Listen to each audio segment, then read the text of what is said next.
If you'd like to talk about your own Bigfoot encounter, or if you're looking for help from a Bigfoot investigator in your area, email me at bigfootcrossroads@gmail.com. No Sasquatch were harmed in the recording of this podcast. I'm Brandon McLean from Pennsylvania, and this is my Bigfoot story.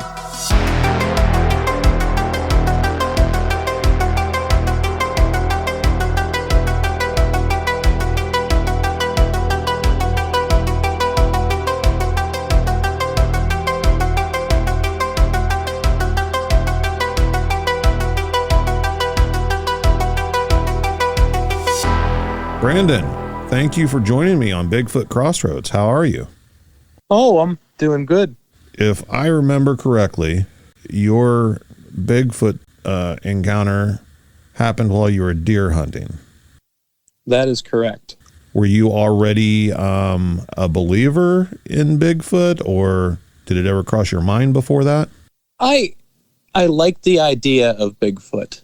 I've always been kind of into folklore and monsters, but as far as like actually believing, I don't know if I'd go quite that far, but I really liked the idea and looking into it. Had you heard any stories from anybody you knew before then?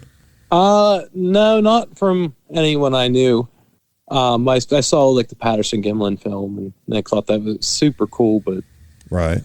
That's also the entire other side of the country. It's one of those things like, well, if it does exist, it exists on the West Coast. If you don't mind, walk us through that day and tell us what happened. All right. Well, we're looking at the first Saturday of deer season, which was of 2016, which would be early December, late November. And well, you always hit the woods in dark and sit there and let the sun come up and hope something comes up. So I probably 6 o'clock-ish, I was in my stand. And the sun comes up, and normally, like, you listen to the birds chirp and everything else, and the squirrels are running, making noise, and fooling you to thinking that deer are coming, because, squirrel only weighs like 2 pounds, but it sounds like a 150-pound deer running through the woods. Right. But that wasn't happening this day. When I say the woods were dead, there wasn't even a breeze blowing leaves that day. It was really, like, I don't know how to explain it, because, like, the woods around here, there's usually something going on. Uh-huh. And there was absolutely nothing. It was just, like, eerie quiet. Because I hunt in the fields above a farm, and they have a cow down below with a bell and some donkeys and stuff like that. And they usually always, like, you hear the cow bell as it's walking through the fields and stuff, and the donkeys will even let loose with their bellering. But there was nothing. I mean, this was like super quiet. Nothing was moving. So I sat in my stand for a couple hours and basically got bored and thought to myself, like, well, I'll get out of my stand, walk around, maybe I'll kick something up. And side story on this is actually, this is the first year I started using scent eliminating spray. I always try something new, see what works, see what doesn't work. Uh-huh. The first year I decided I was going to get the scent elimination spray, which I do believe ties into this. Now, was this just one of the scent neutralizers, or was it like... Yeah, it was Dead Downwind 3D. Okay. You spray clothes, and it basically, according to the bottle, like, animals can't smell your human scent. Uh-huh. It's rid of what they call carbon. Carbon, I don't remember, but basically it masks the smell of being a human. Okay. It basically makes it so they can't wind you. But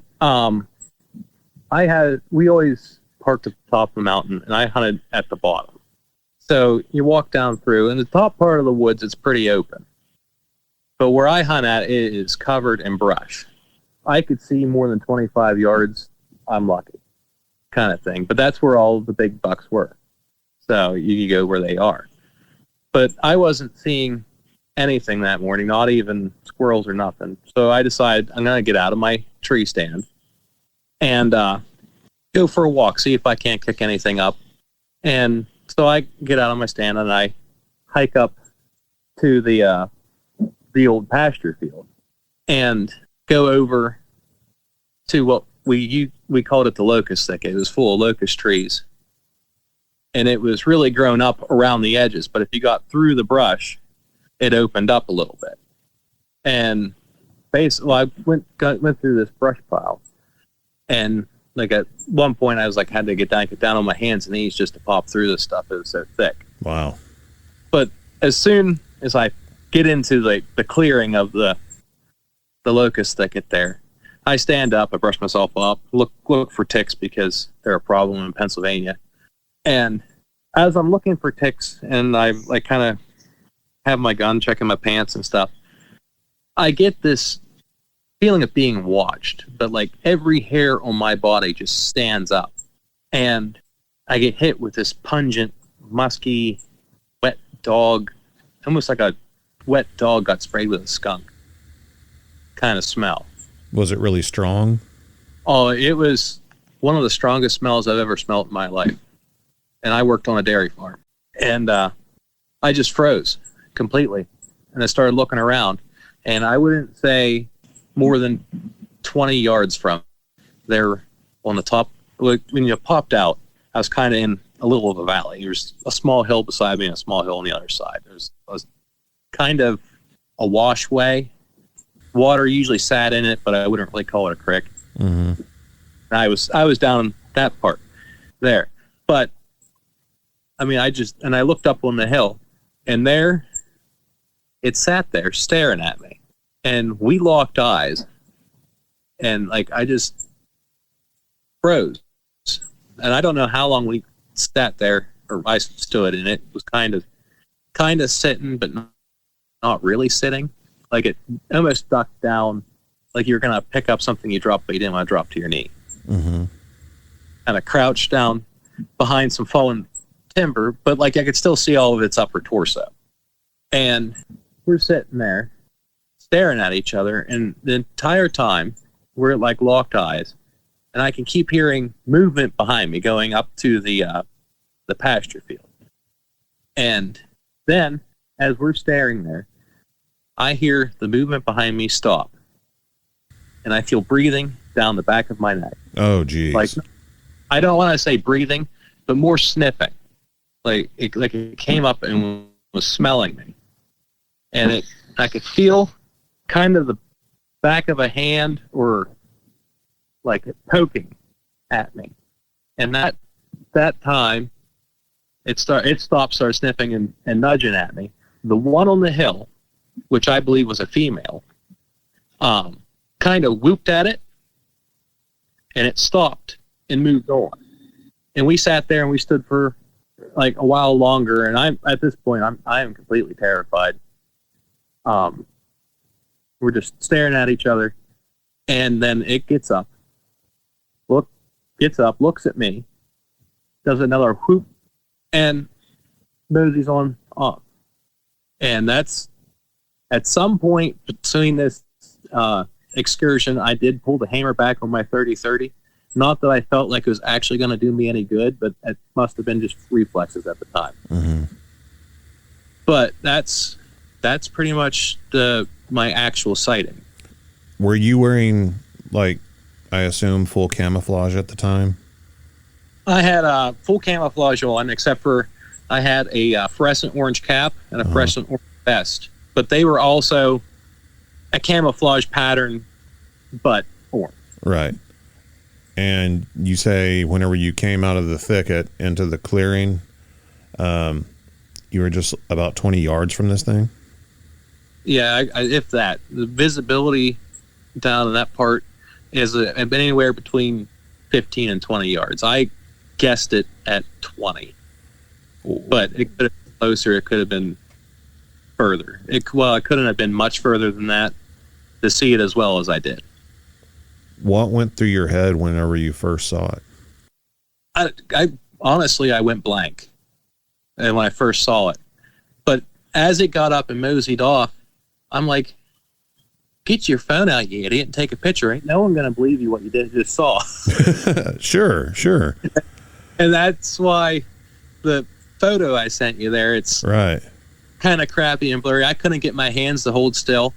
I was shaking like a leaf. I couldn't get my gloves off because, I mean, it's December in Pennsylvania, so we're looking at 30-some degrees. And, like, I'm just sitting, it's like, take a picture, you idiot.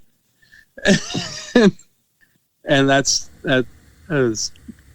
took the picture there, and I look at it once I get back to this. I was done hunting after that. They left. Yeah.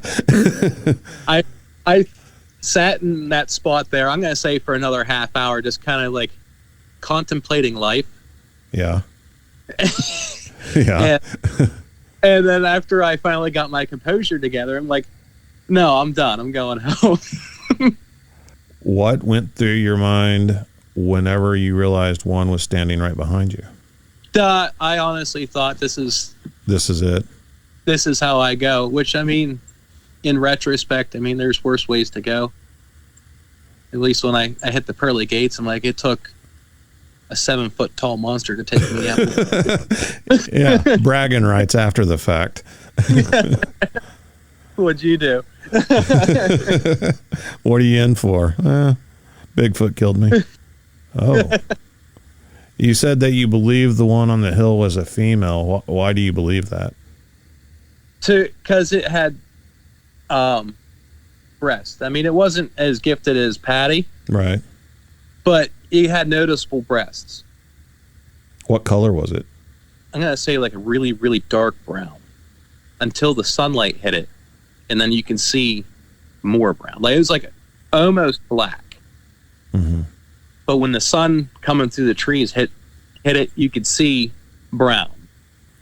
Do you have a estimate of how tall it was or how wide it was at the shoulders or anything? Shoulder width, no.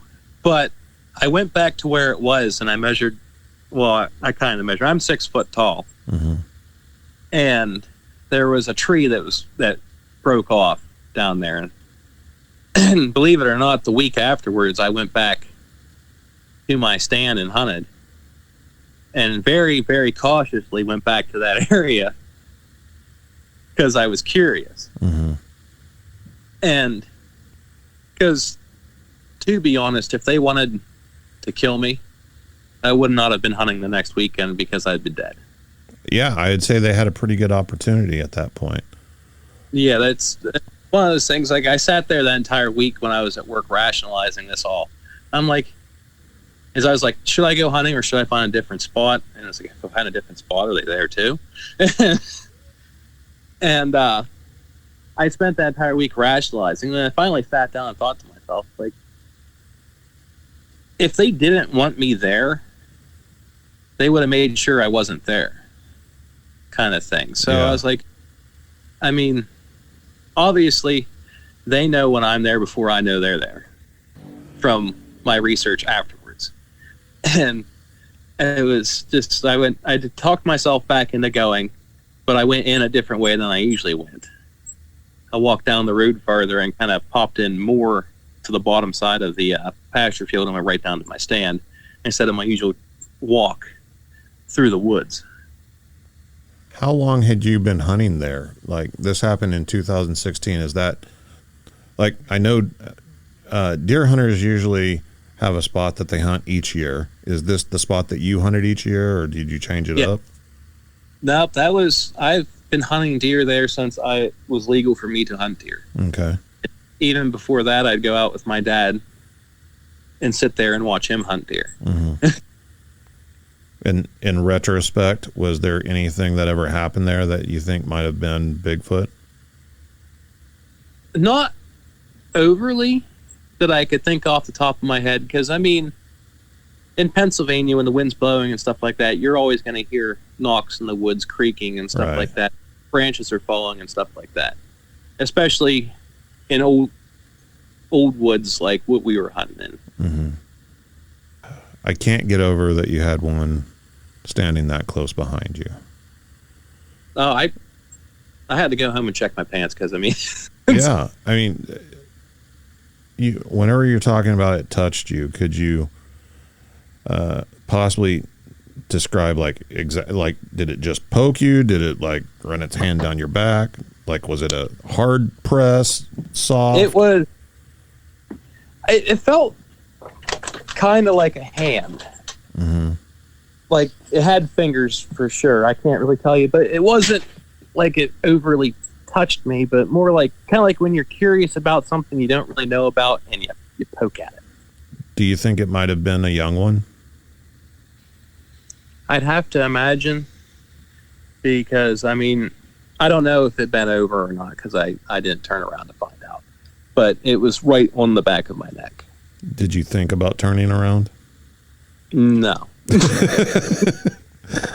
I don't think I would have thought about turning around either. I wouldn't want to see it that close. I don't think many people would.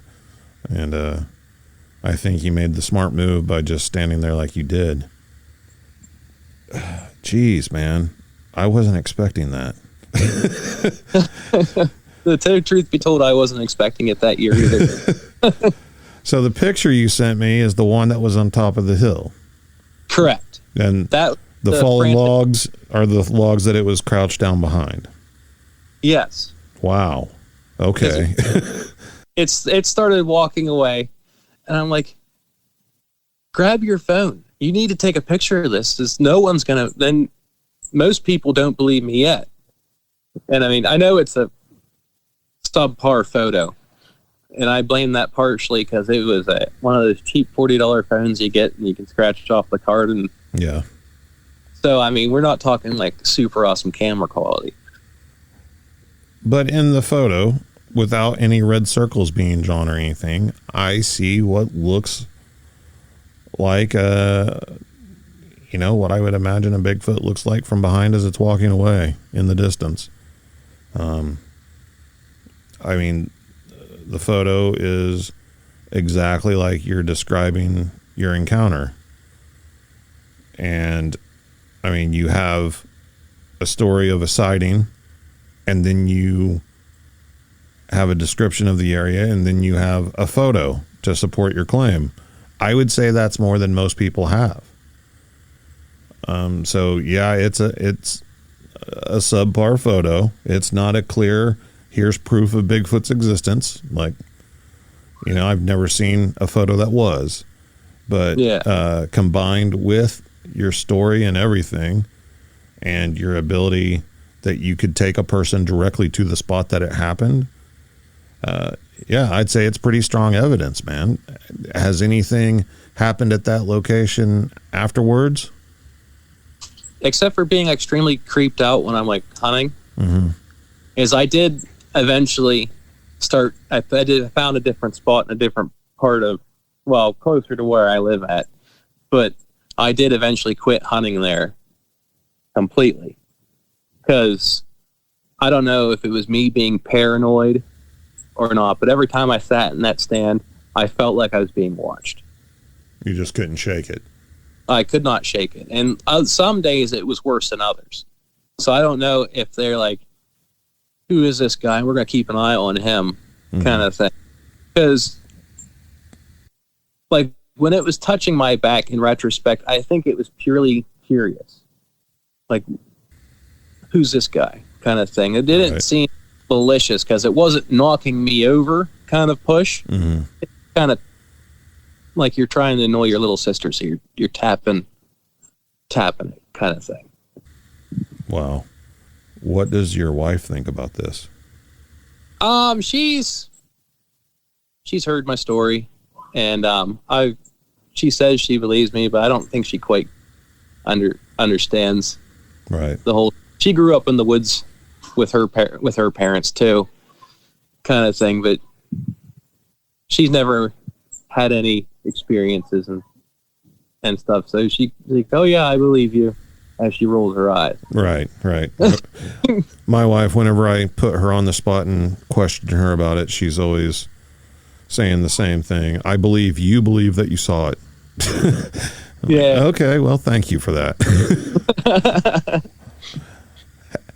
Do you feel the frustration with that whenever you tell people? I get strangers, but like your wife and your family and your friends and people that you're close to, and you can just see the look in their eye that they don't really believe you?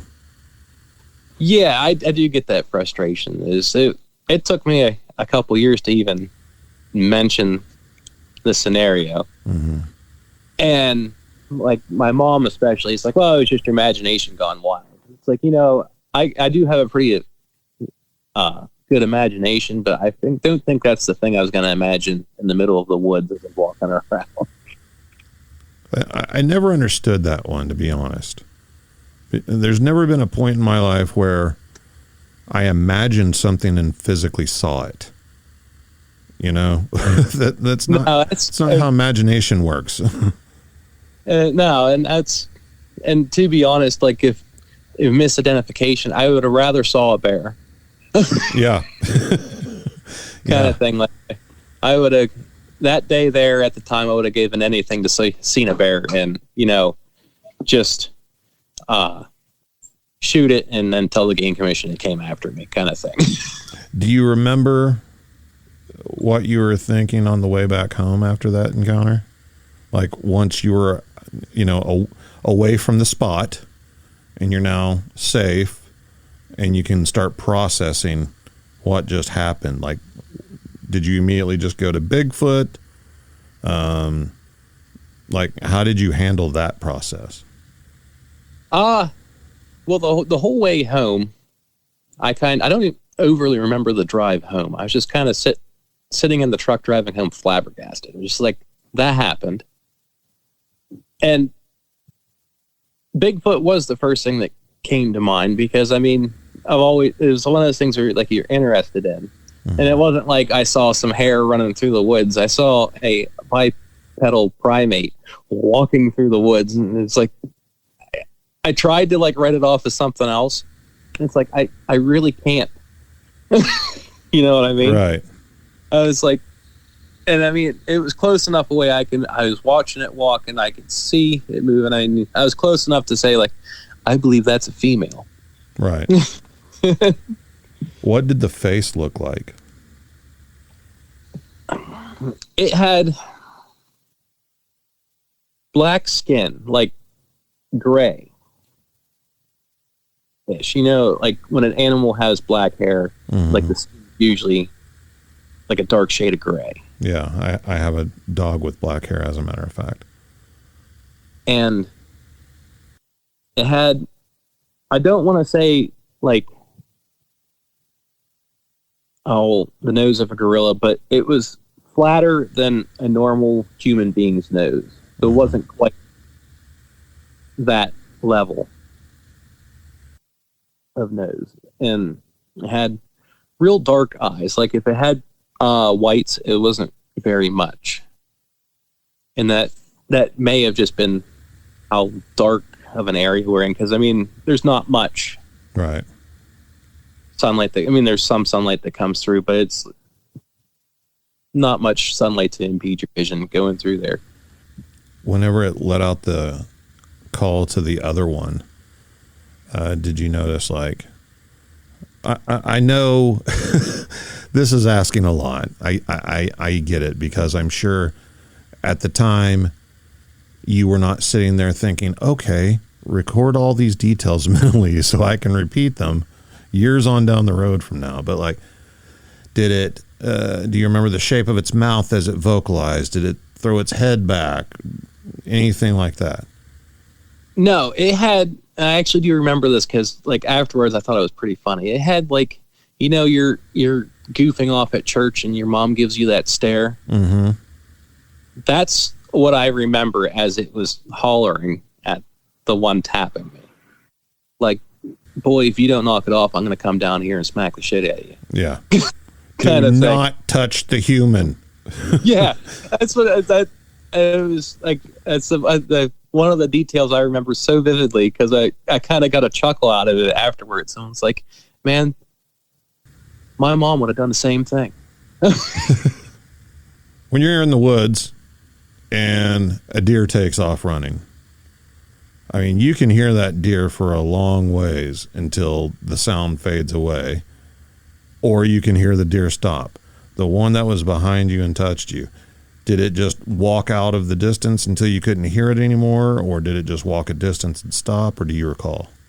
Well, that is the goofiest thing about this, because I could hear them moving behind me, but after a certain point, I didn't hear them anymore. Like, they were super quiet for being something that big. That seems to be a trending thing about these things. Like, I could hear the leaves moving, but there was no sticks breaking or anything like that. Just the footsteps. Like, except for, like, when they went through the brush, you could hear the brush rustling. But once you get out of that, it was what we call the pasture field. My pap used to farm that farm, and he had an old pasture field that went through, separated the upper woods from the lower woods. And it was getting pretty grown up, but it was still fairly open for a good 100 yards till you hit the upper woods again. And, well, I was basically, let's say, 20 yards into the lower there, because, I mean, the locust thicket was just right there. Yeah. What do you think they were doing there with you being there, and obviously they knew you were there? How do you think you caught them off guard like that? Just because of climbing through the thicket, or? To be honest, the reason I think they were even down so far is me and Dad were just talking about this the other day, because they were building houses on the top of the mountain. And I don't know if the construction up there pushed them from their normal habitat, because before 2016, we've hunted there for a good long time, and we had no problems. You could walk around and stuff like that, and you didn't have the feeling of it being off. Right. That's interesting. Was she muscular, or did she have some flab on her or anything that you can remember? She was muscular, but she wasn't like a bodybuilder, like cut. But you could see the muscles. How long was the hair? I'm gonna say like maybe 4 inches long. Like, it was shaggier in some parts. Like on the arms, I might say it was even like 6 inches long, because you could see it flowing. But like on the chest and torso area, I should say, it was more like 3-4 inches long. Okay. It's like you could see the difference between, like, on the shoulder and the arms. It was like on the top of its head too was longer. Did you see any ears? I did not see any ears, but I mean, we know they have ears. It's just not very often do you hear any reports where people actually see them and can describe what they look like, and that's why I was asking. Did she have hair on her face? She did. She almost looked like she had a full beard. Like, I couldn't see her, like, actual mouth. But I know, like, when she was making noise, because you could see it. Well, I have a full beard myself, and I could see myself when I talk. Right. But yeah, she had a full beard. And it was the same color as the rest of the hair on the body? Yes. Okay. Me and Dad both hunted. He hunted the upper woods. I hunted the lower woods there. And I didn't mention anything kind of about this. I went up to Dad and like, all right, I'm going to get out of here kind of thing. They walked off. I was flabbergasted. And I'm like, I'm going home kind of thing. And we kind of stuck it out till around lunchtime. And the rest of the day, the whole mountain moaned. And the best thing I can describe it as is like the Ohio howl. But it seemed super far away and kind of super depressing. I don't know if it's just the way where they were at. It didn't sound like, I'm trying to think of how to explain it. It wasn't as boisterous as the Ohio howl, but it had the same pattern. Would you say it sounded mournful? Kinda, yeah, but I use that word specifically because that word has been used to me whenever somebody was describing an incident where they heard some vocalizations down in Texas, similar to the Ohio howl, more of a howling type thing.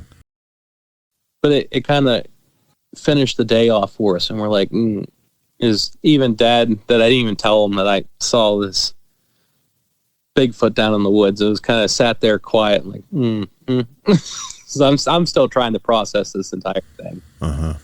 But I knew our odds were kind of better together. Yeah.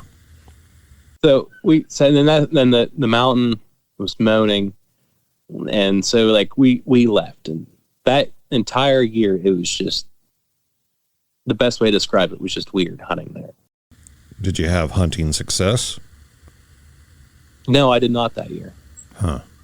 Like, it seemed almost like our favorite hunting spots, all the deer just packed up and said, hey, we're going elsewhere.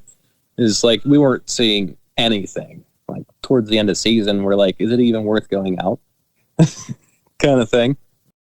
Do you think they're still there? I'd almost guarantee it. There's so many acres of state game lands up there, and it's so thick that, to be honest, if I didn't smell them, they probably could have snuck right past me and I never would have saw them.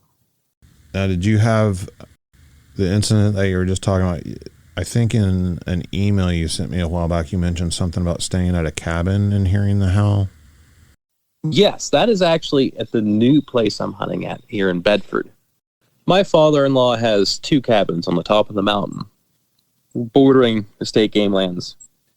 And, I'm going to say this was, 4 or 5 years ago. I can't remember the date exactly on this one, because it was one of those times I told my wife I'm going to go up camping just for fun kind of thing. Go camping, walk around the woods a little bit, kind of get an idea where the deer are going and stuff like that. Kind of preemptive for deer season. And I went up, and I'm a very sound sleeper. I mean, you can ask my wife. It takes a lot to get me out of bed. And I'm going to say it was 3 o'clock in the morning. I get knocked out of a dead sleep by this howl. And the only way I can describe it is if you put headphones on and just blared the Ohio howl. It was, it vibrated your chest hearing this. So it was close. Yeah, well, I know they can be pretty loud, but right. It was one of those things where if I didn't even look out the window because I figured it was right there. Kind of thing. I had, at the time, I always took my 9mm pistol, mainly because bears and stuff like that, more of a noise thing and a self-defense thing, need be. Kind of, and it was sitting on the counter beside me. And I grabbed it and I just laid in there. And never did it cross my mind to turn my phone on and record it. Was it an ongoing thing? It went on for like a good 10 to 15 minutes. Oh, okay. Like it would go and it'd cut off a little bit and then it'd start back up, kind of thing. Was it coming from the same direction each time? Yeah, kind of. It might have been moving on the ridge line, but it wasn't really going fast. But there wasn't another one answering back? No, I can't say that I heard any answering back. Maybe it was 2 of them sitting up there talking to each other. Very loudly. at the time, I assumed it was one up there. And that's kind of, I laid there. I don't think I slept for the rest of the night. I just kind of laid there staring at the top of the bunk bed. Yeah. Kind of thing. Yeah, clutching my pistol. Is the nice thing about, we call it the tree house. It started off, my father-in-law built it as a hunting blind, and it kind of grew into a cabin. It started off as like the 4-window hunting blind. Uh-huh. and he basically built an additional one for a bed and a kitchen and a wood stove and stuff like that. So I'm a good 10, 12 feet up off the ground. Wow. On these poles. Yeah. Kind of. And so I would have heard it coming up to get me if it was coming up to get me. It had to come up the steps or it'd have to jump up or something. Now, is this on private property?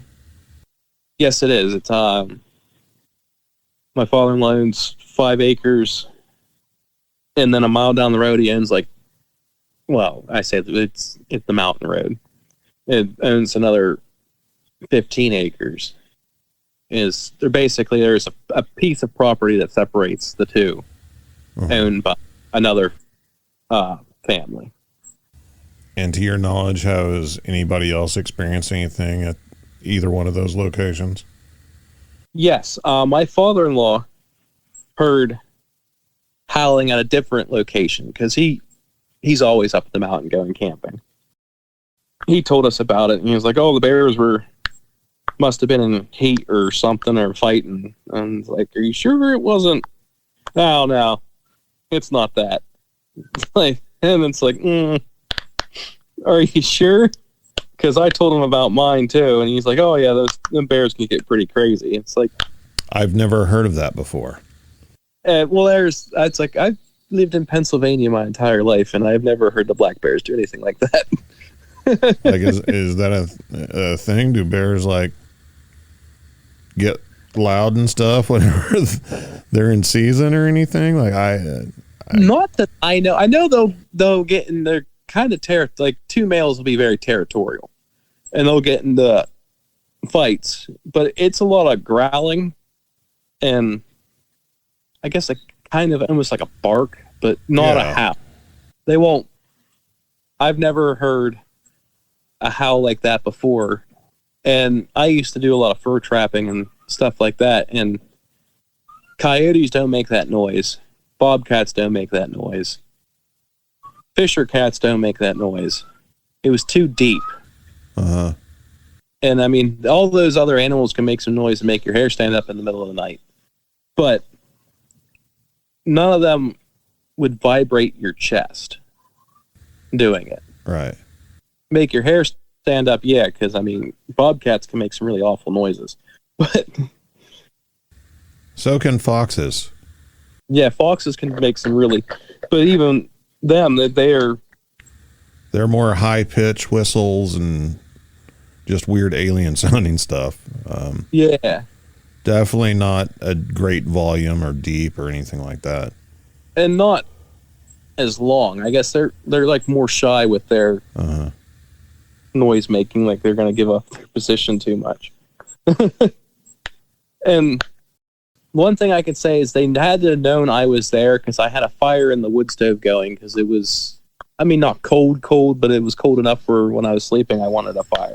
Kind of thing. So, I mean, they had to have known I was there because they could smell the burning wood from the wood stove.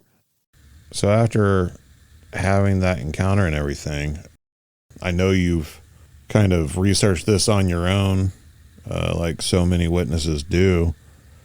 What are your thoughts on them at this point? Like you said, you were definitely looking at a primate. Is that your position, that these are primates?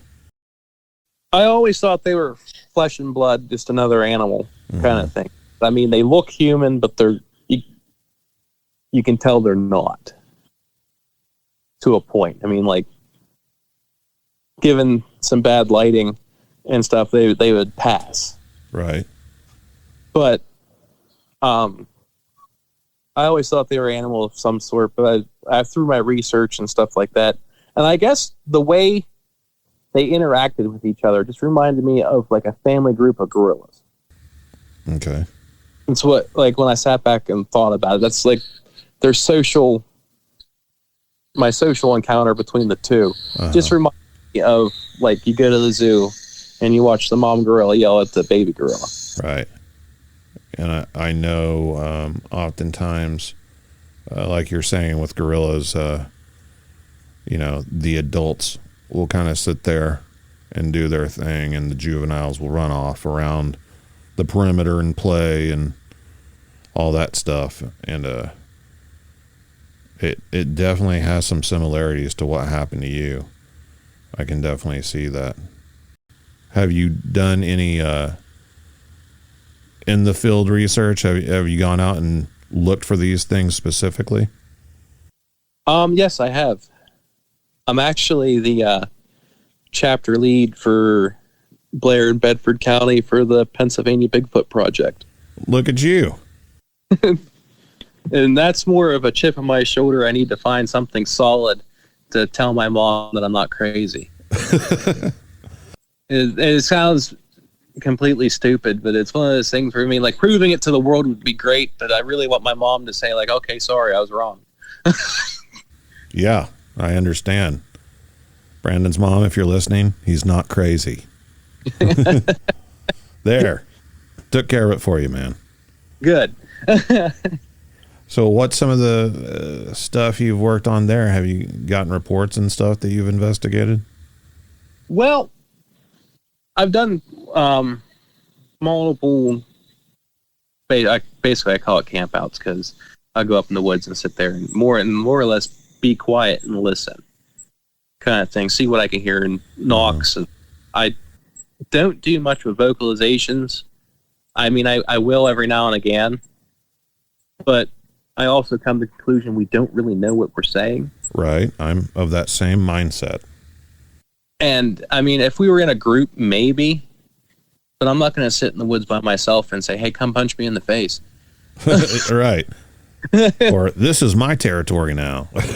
Yeah, kind of thing. So I keep that to the minimum unless I'm showing someone like this is vocalizations, but I also give that fair warning that we do not know what we're saying, so keep it to yourself for the most part. But I was just at the Smoky Mountain Conference listening to all the speakers, and that was extremely educational. Listening to Dr. Jeff Meldrum and Dr. Maria Meyer.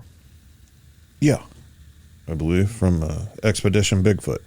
Yeah, they're both extremely educational on primate social groups and stuff like that. And is the United States even suitable for that how do I put this, that size of a mammal to be sustained? And basically they reaffirmed what I already knew by saying that yes, they can live here, because I mean I've obviously seen them living here. Right. Kind of thing. But was this the first time you've attended that conference or festival or whatever? The first time I attended any quote unquote conference festival, right, kind of thing. Most of my other Bigfoot conferences was in the woods trying to have a guest speaker of Bigfoot. Yeah. a guest starring. Yeah. How many members does your group have? Pennsylvania Bigfoot Project itself is pretty big, but the Blair Bedford County, we're pretty small. Around here, everyone's pretty tight-lipped, kind of thing. It's one of those things where, like, well, don't tell anyone what you saw; they're going to send you to the mental home. Right. So it's one of those things where it's like, hey, do you believe in Bigfoot? Well, I don't know. Did you hear anything? Well, I heard this weird thing, but it was nothing. Is that Amish country? Not so much Amish country, but more Mennonites. Mennonites. Basically the same thing, but just a hair more on the modern side. I've often wondered about their, have they seen Bigfoot, I can almost guarantee that some of them had to, because you hear some pretty crazy stories. My neighbors, well, half of my neighbors are Mennonites, and I used to drive the one to work and stuff, and we'd talk and swap stories and stuff like that. And I had mentioned, not to as great a detail, but it's like, well, what's your thoughts on Sasquatch? And he's like, oh, I don't know about that, but so-and-so said that he's seen one, kind of thing. And it's like, really? What did you see? He's like, well, I don't really want to talk about it, kind of Yeah. thing. And that's the one thing I can say. If someone in the Mennonite community saw it, everyone in the Mennonite community knows that story. Right. And I would also say it would be fairly safe to assume that if someone in a Mennonite or Amish community saw one and told other people in their community, they're probably telling the truth. More than likely, because that's one thing I never got about Bigfoot encounters and people saying, well, that's not true. It's like, why would I make this up? So, like, I mean, I already have enough trouble with people thinking I'm crazy. I don't need actual proof. Right. I don't need to throw another log on that fire. Yeah, it's like, I'm weird enough by myself. I don't need to help myself by fabricating stories. Is there anywhere where people can take a look at your photo? It's Blair/Bradford Chapter, Pennsylvania Bigfoot Project. Okay, and that's on Facebook? That's on Facebook. And that takes you to what little I do post on there, because I'm pretty busy. But if I do, and I find something that I find interesting, like the wood shelters and stuff like that, and stuff. The problem with where we live at in Pennsylvania, it's so leafy and stuff like that. To find a solid footprint to cast is nigh on impossible. Yeah. Kind of, and so I don't. And like, you look at other people's pages and stuff, and they're like, well, we found this line of tracks and stuff like that. And it's like, well, mine's more on hearsay, but the actual Pennsylvania Bigfoot Project is pretty educational. And I try to, everything I put on the Bedford one, I try to post to it, so everyone gets the information that I collected. But that's what, yes, I do have the picture on the Facebook page with a little description, because I was trying to like catalog stories so you could compare them and stuff like that, and right, zero response on that. But so I was like, okay, well, guys, I'll be first. This is what kind of happened to me, and I mean, a lot of people liked it, but that's about it. Hey, if you're putting photos of potential evidence on Facebook and you're not getting a response, consider yourself lucky. Usually it's not a pretty thing. People just, like you said, they just, you're lying. You're lying. It's all made up.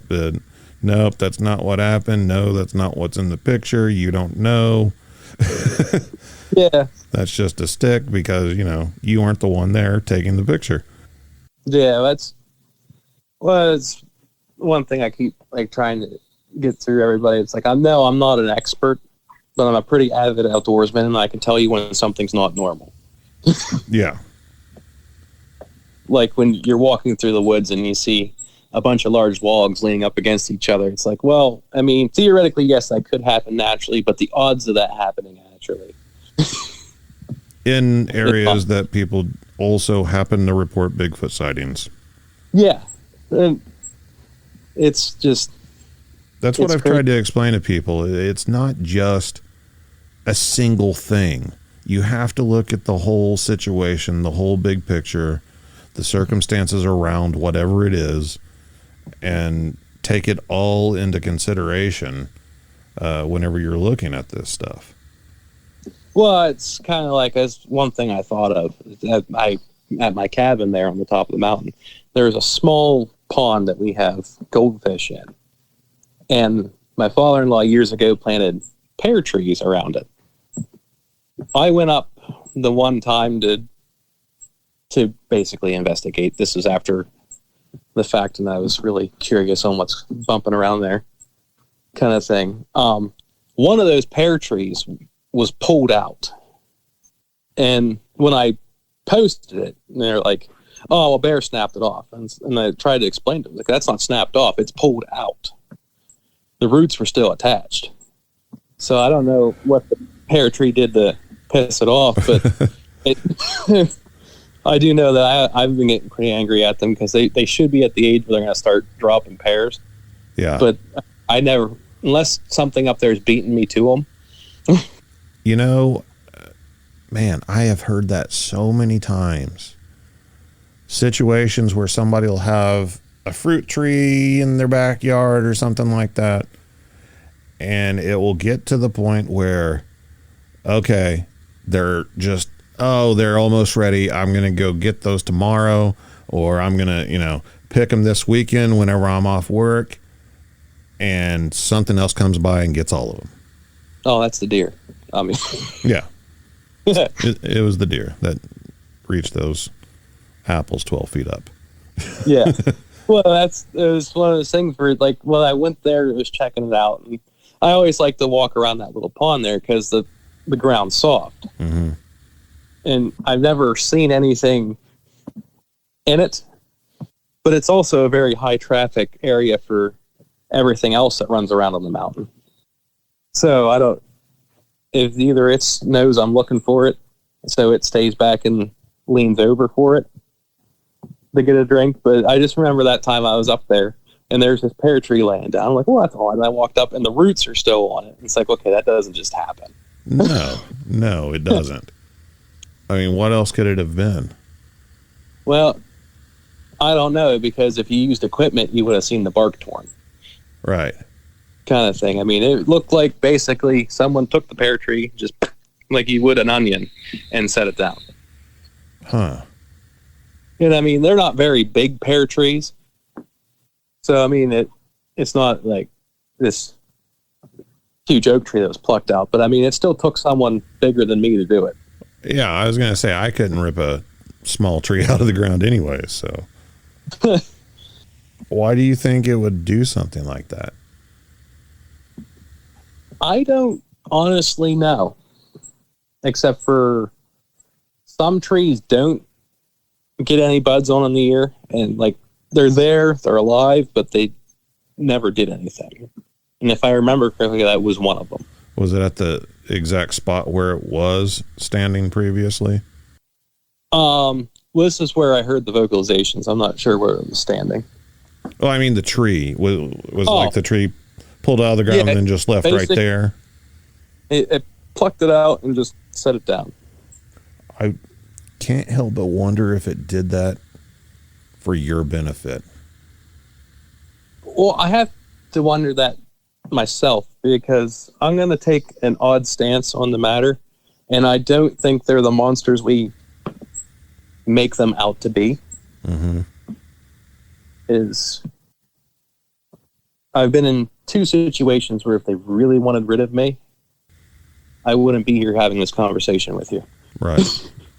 Because, well, at my cabin, there's no cell phone service. So you go up there, and I tell, like, my wife, I'm like, and my father-in-law, I'm like, I'm staying up the treehouse. If I don't come home in the morning, come looking for me kind of deal. But there's no service up there. So, I mean, it would have took, well, let's see, at 3 o'clock in the morning, if they really wanted me out of there kind of thing, it would have took people another 6 hours to even figure out I was missing. Kind of thing. Have you done any, geez, I hate this term, gifting or anything at that location? I have not. Mainly, I guess this is just because, like, I was always taught, don't feed the bears because they can become dependent on right that. I have, like, when I go hiking, I always like to stack rocks on the side of a trail kind of thing. Uh-huh. And I'd done that once there. Could you repeat that for the listeners, please? It's just a little thing, just a little pet peeve of mine. You said you like to stack rocks at the side of a trail. Yeah, I like to stack rocks on the side of the trail and kind of take a picture of it, like I was here kind of thing. Uh-huh. And I'll do that everywhere I go. Then there's nothing massive. It's not like the ones you see on Instagram and stuff like that. It's right. just a bunch of little rocks. I stack them up kind of goofy, so they're kind of balanced, and then I take a snap picture and walk away, kind of thing. There's just a lot of pictures of stacked rocks on the internet that are attributed to Bigfoot. And I'm not saying Bigfoot doesn't do it. I'm just saying humans also do it often. Yeah. Yes, I can attribute to that. I do it very often. But I did that beside the pond the one time, and I came back, and usually you find the rocks are knocked over. Mm-hmm. They were gone. Just gone. Just gone. I mean, who would have taken the rocks? Yeah, when I can say that the trail that goes to it is not, it's moderately traveled for a mountain road. Mm-hmm. 'Cause there's a local horse riding club that rides right past my cabin twice a year, kind of thing. And there's other people on four-wheelers, and obviously my father-in-law and other family members go pass through because we all have keys, kind of thing. But how many rocks was it? Oh, like 5 or 6. It was nothing fancy. Nothing major, but Major. It's just something out of curiosity. I would think, and I could be completely wrong, but I'm just trying to think, of possibilities. If it had been a person, for instance, I could understand taking one rock. Obviously there's rock hounds, rock collectors, but like taking like a whole stack of piled rocks next to a fish pond, that doesn't seem like human behavior to me. I don't know how anyone else would have seen them. Because, I mean, the thing probably only stood maybe 6 inches tall. And I just put it there on the side. And when I came back, let's say a week later, and it was gone completely. The rocks weren't there. It was just gone. Huh. And usually, other times you do that is I guess one reason I do that is I'll mark where I walk in somewhere, kind of thing, is no one's going to think twice about some rocks sitting here. Right. And associate that to this great new tree stand sitting in the woods. But that time there, it was just, I wouldn't even say they were rocks. They were more just flat river stone. Yeah. Like the small ones you get that kids sometimes paint. Right. And that's just 6 of them stacked on top of each other on a bigger rock there by the pond. So if it tipped over, those rocks should still be there on that bigger rock. Right. Kind of thing. But no, it just was gone. And I mean, there's other possibilities. I'm not implying, and I don't think you are either, that Bigfoot took the rocks. It's just interesting. Yeah, it's one of those things where, given the history of it, it intrigued me. But it's definitely nothing to say, well, a Sasquatch came down and stole my rock pile. But going back to what you were saying about them being bloodthirsty killers, because this is something that I have had a discussion with someone about recently. I mean, you hear the stories. I mean, I have done this numerous times as well. Sometimes that's the story that the person tells, and there are definitely stories that I've heard about the dangers of Bigfoot and them behaving violently. And you hear people tell these stories on other podcasts, and those are exciting stories. People like to be scared. People enjoy those stories. But I completely agree. I don't think there's some sort of just always out to kill humans any opportunity they get, because in my opinion, Bigfoot researchers would be the main target. I mean, we're the ones going out in the middle of the night, out in the middle of nowhere, provoking these things by ourselves most often, oftentimes unarmed. And I just think that we would be easy targets, yet there's never been any report of any Bigfooter going missing or disappearing whenever they've gone out looking for Bigfoot. I would just think it would happen at some point if they were really that violent. Yeah, to be honest, my theory on that is the ones that have these violent reactions, I have to wonder if they weren't in the wrong place at the wrong time. Mm-hmm. Kind of like you're stumbling through the woods and somehow you got between mama and her cubs. Right. I mean, most times bears will haul ass away from a human. Yeah. But you don't hear about those stories because that's what happens 99.99% of the time. You hear about the time that, like you said, oh, look, a cute little bear cub. I want to go get a picture. Yeah. Well, no, Mama didn't appreciate that. Yeah, that's that. I mean, I'm not saying that's the case for every single one. There has to be one that's just in a foul mood all the time. Oh, I 100% believe they have different personalities, just like humans do. Animals do too.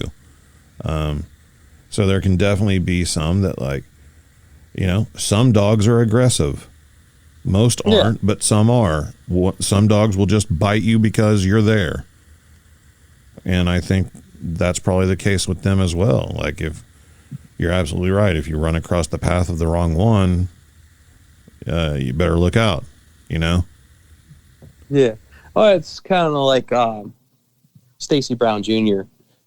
Said at the conference, and he said the ones down south are more aggressive because they're hot, they're sweaty, and everyone down south is mad. Okay. And it kind of made sense because they're these big hairy creatures stuck in a swamp and it's 110 degrees outside. So, I mean, they probably do have a shorter temper than one up here that's sitting in the fall and it's only 50 degrees. We used to always say that they were more aggressive down here because down here people tend to shoot first and ask questions later, especially on private property, and they're probably tired of being shot at all the time. Well, that's kind of how it is in this section of Pennsylvania. I'm sure you have areas that are higher stress than others, Yeah. In the Pacific Northwest, you've got, massive expanses of wilderness where, like, they never come into contact with a person. Yeah. But then here in Oklahoma, for instance, our woods are really thick, but they're also really condensed. You're not going to have a huge area of wilderness. I mean, you do have mountains down in the southeast and everything, but the Bigfoot there are more likely to come into contact with humans than they are in the Pacific Northwest. And I would assume that humans and traffic and airplanes and everything else raise their anxiety and stress levels and influence their behavior. Well, I agree with that. But at the end of the day, we don't know anything. Yeah, that's exactly it. Someone just asked, what do you consider a Bigfoot expert? And I said, I consider people educated. I don't consider anyone an expert. I think people can be experts on the subject, but not on the actual creature. Yes, because we don't know anything except for they're big. So have you experienced any other strange phenomenon besides a Bigfoot encounter? Not that that's not enough. It's I would say you've had one of the most amazing Bigfoot encounters I've ever heard, but have you experienced anything else? No, not really. It's never been abducted or anything like that? Not yet. Oh man, jeez. Why did I have you on?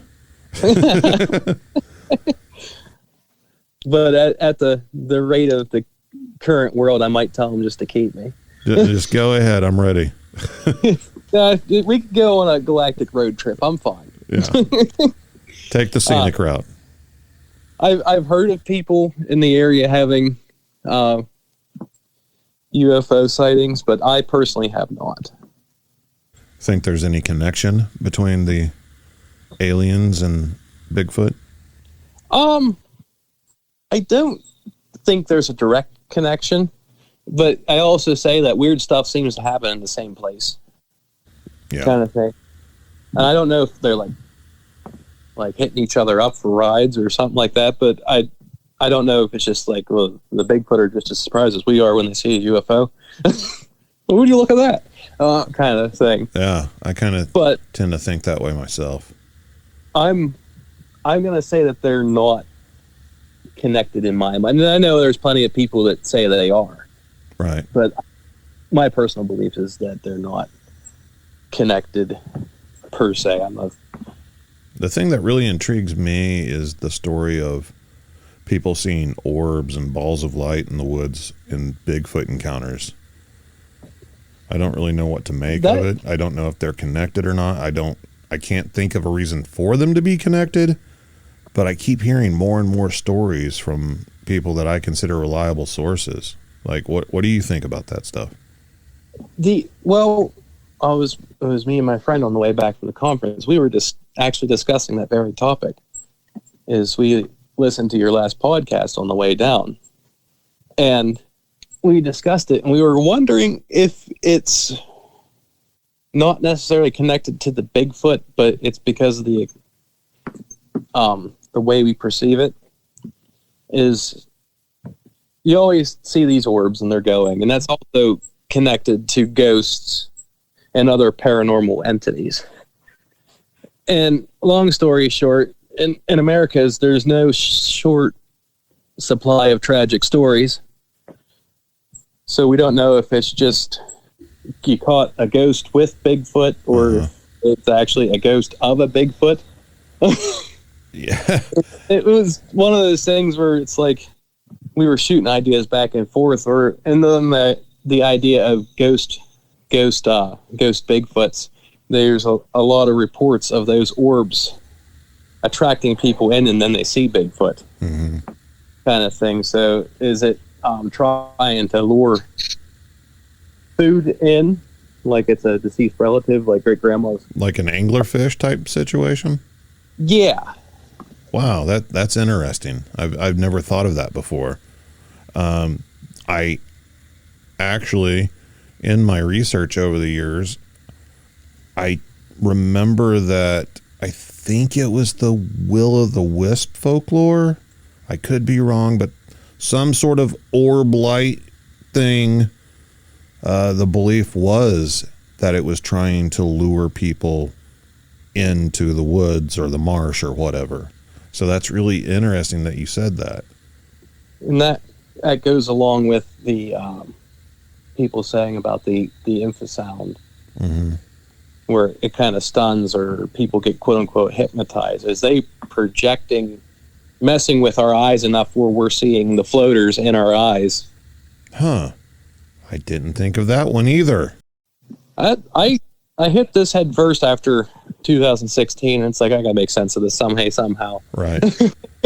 I'm still, 20 years later, and I'm still here trying to make sense of mine. So I completely understand that whole train of thought of, I gotta figure this out.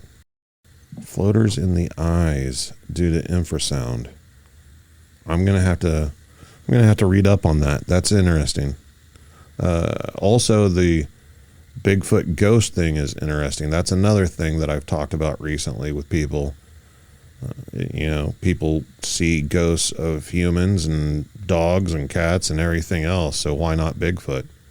Well, that's where we're kind of at. It's like zoos will have ghosts of elephants and stuff, and it's like, where is it cut off at? Is it is it a ghost of a Bigfoot, or is it them messing with your body bad enough that your vision's blurred enough that you start seeing your floaters? It's like, it's hard to say, and I'd love to prove any one of these theories. Yeah.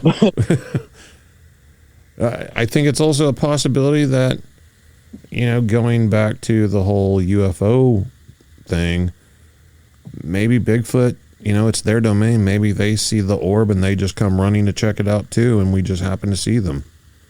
Well, that's another thing that I thought is when you're in the woods, you're in their living room. So, I mean, I know if I saw a giant orb in my living room, I'd be intrigued and trying to figure out what was going on. Right. And I would also assume that, people have talked about orbs looking like car headlights or flashlights or something like that at first. Bigfoot would associate that with a human, and they tend to come check out humans whenever we're in their territory. Oh, yeah. I do firmly believe they enjoy watching us. Yeah. Because there's just too many encounters where it's like, well, just peeking behind a tree, just watching the kids play, kind of thing. I think we're their form of entertainment. Right. Kind of thing. So what was your favorite aspect of the conference? Probably all the speakers, because I mean, the new T-shirts and stuff like that were cool, but they don't like the knowledge that I got from like actual doctors and Small Town Monsters was there, and he did a talk and had some recordings of vocalizations and stuff, which I thought was extremely cool because they're off from all the ones you actually hear, like when you type in YouTube Bigfoot. Right. The same thing, but a different variation. It was more relatable. Brandon, I appreciate you coming on and sharing your amazing encounter.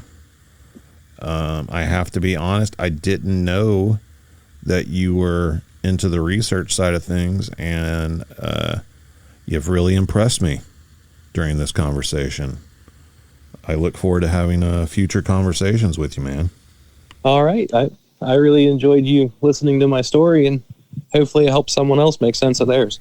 Absolutely.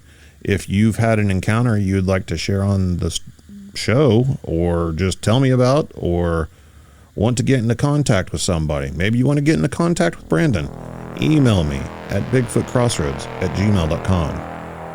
And as always, remember, there's something in the woods.